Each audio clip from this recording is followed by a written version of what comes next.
Okay, so Lester, we're here at the property. Right now it's about what, 1 p.m. o'clock. in the afternoon. So we're done. And How you doing, here's Lester? Tony. Here's Tony. How you doing? Okay, so we're gonna kind of go through the findings. So if you wanna start.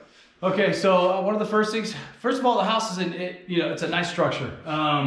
It does need some TLC. There is quite a bit of wear and tear, so it's going to need some cleanup. One of the first things I noticed when I came to the garage, when I looked up on the ceiling here, were moisture stains.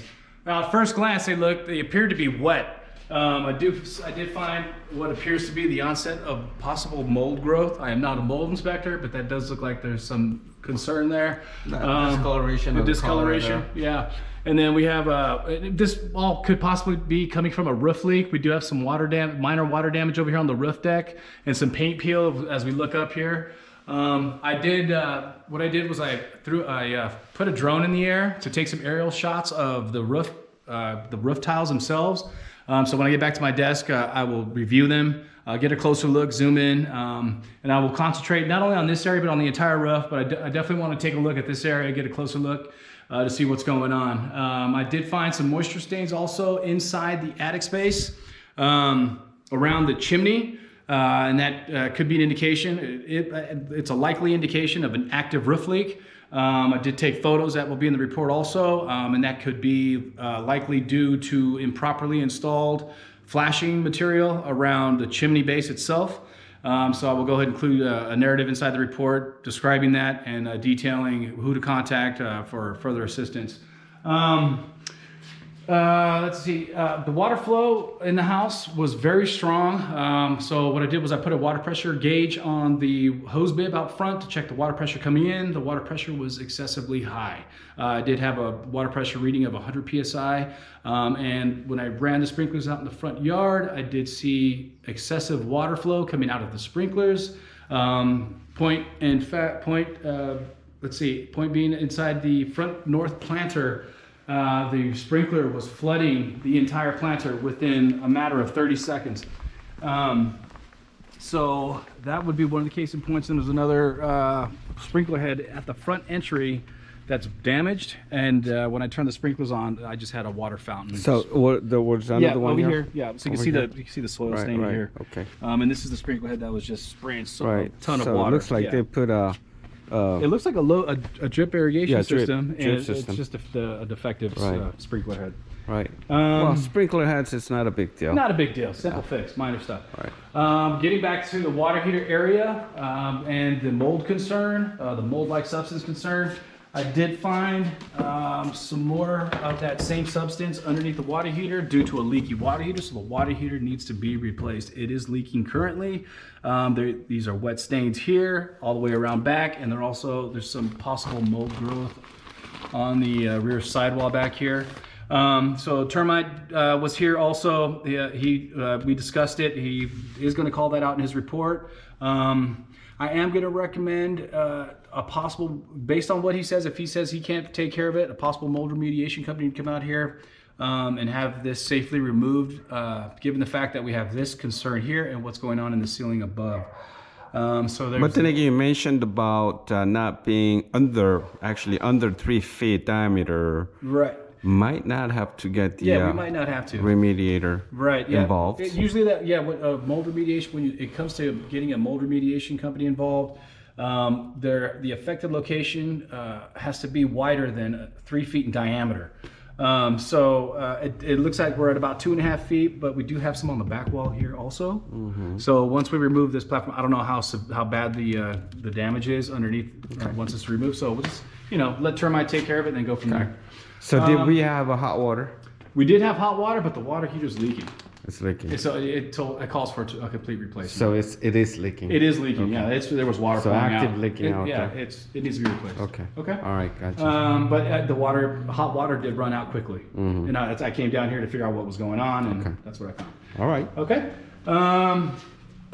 Inside the house, they've done. It's normal wear and tear. We have a broken fixed window pane above the front entry door. Oh, I didn't see that. Yeah, so that's in the report also. I did find a couple of electrical outlet wall plates that were damaged, one in the garage, and I believe one upstairs. Simple fix. Is it just a crack or? No, it's completely open. Half of it's missing. So the power's there, but it's the power's there. We just need to replace these wall plates because the wire. Yeah, oh, okay. Simple fix, but the electrical wires are exposed. Right. That's about what, $10? Less than $5, yeah, maybe $6, $7. Right. Fireplace. It's a prefabricated fireplace, pre-manufactured fireplace. There is some ash buildup on the inside, so it has been used quite a bit. This fireplace is made for both wood burning, solid fuel, wood burning, and gas fuel. So you could use either or. There is a gas line coming through, so if you wanted to install a gas appliance at some point in the future, you can. What I am going to recommend is a fresh start to have the chimney flue inspected and swept by a professional chimney sweep, just to get a fresh start, clean it out, because soot is flammable and it could fuel a chimney fire. But right now, just as a fresh start, I'm going to recommend a chimney sweep and a level 2 fireplace inspection. Normal. That's routine maintenance. Routine maintenance. That's it. Okay, checked all the appliances inside the kitchen. Dishwasher's working. The water fountain does not work. The filtration equipment underneath the sink is there, but it's disconnected.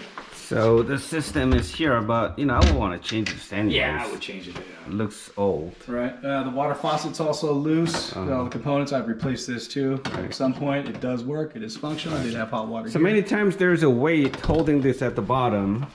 Most likely that's kind of, see that sewer line is kind of on the bottom of it, so it's kind of eliminating that weight to hold it down.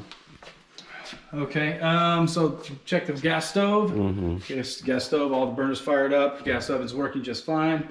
Exhaust fan's working, no problem. We do want to make sure we swap, replace the filter here. It's clogged. The refrigerator, I did find -1 degree Fahrenheit temperature inside the freezer. You want it at 0. That's where the recommended temperature should be. The refrigerator was at 33 degrees. However, the water and ice dispenser was not working. It did not operate. So the water line may not be connected. I don't know. It was off. Was it? It was off. Okay. It was just turned on yesterday. Okay. Yeah. Okay. Well, I'm still not getting. That could be the reason. But... Yeah, could be the reason, but I noted that that's in the report also. Okay, let's get this door closed.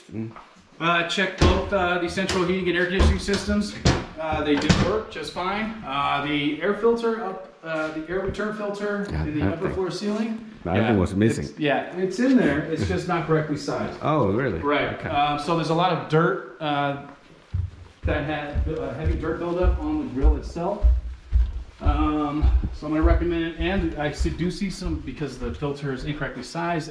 There's nothing but unfiltered air entering the HVAC system. The ducts are dirty, so I'm going to recommend an air duct cleaning. Also, just as a recommendation, because there's most likely a heavy amount of dirt buildup inside those ducts. So Lester, make sure to put brand new filters in maybe 3 or 4 times a year. So to protect. 1 to every 3 months. Yeah. Once every 1 to every 3 months. Every quarter. Every quarter. To protect your AC system. That's right. Inside the attic space, you do have blanketed insulation, about 10 to 12 inches of blanketed insulation, spread evenly throughout the entire attic space. I didn't see any indications other than of moisture intrusion, other than what was going on around the chimney, so that will be noted. Upstairs, I did not find any active leaks. I found power in all the electrical outlets, airflow out of all the air supply registers. All the windows that I had access to opened and closed. That's pretty much it. Overall, it's a Any nice traces structure. under the sink? Any leak? traces of active leaks? No. Okay.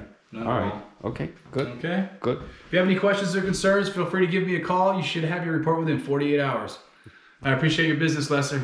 Thanks a lot, and enjoy You got it? Enjoy Okay. your trip on Honolulu. All right. So I'll talk to you later. I'll call you later and also send you the report as soon as I get it.